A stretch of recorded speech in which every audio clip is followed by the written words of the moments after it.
अगर आप मैथमेटिक्स में बिल्कुल ही मैथमेटिक्स आपको नहीं आती, अगर आप कहते हैं कि हम परसेंटेज में बिल्कुल भी मैथमेटिक्स यूज़ नहीं करें, जो कैलकुलेशन हो बिल्कुल हम शॉर्टकट के ज़रिए आज परसेंटेज सीख रहे हैं। सपोज़ आपको कोई कह रहा है कि अगर 200 की 25% फाइंड करें, find A 25% of 200, sorry find 25% of 200। तो आप कैसे फाइंड करेंगे? इसका मकसद ये है 25% ऑफ 200 के हर 100 पे 25 रुपीज़।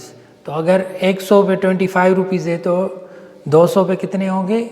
50 हो जाएंगे answer, directly without mathematics. Okay, find 15% of 300।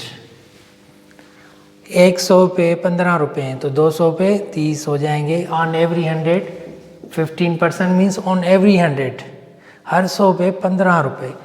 15% of third तो 300 पे कितने हो जाएंगे? 15 15 15, यानी 15 15 30, 30 और 15 45, 45। ओके, ये हो गया आंसर। अगर कहे कोई के 11% ऑफ 11% ऑफ 500, तो ये कितने हो जाएंगे? 55।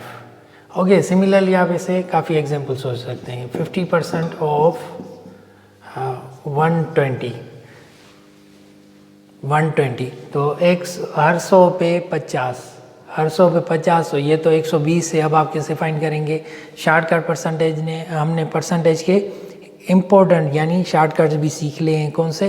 कि 50% मीन्स ऑफ, 50% ऑफ है तो 120 का ऑफ कितना हो जाएगा? 60। ये हो गया आंसर।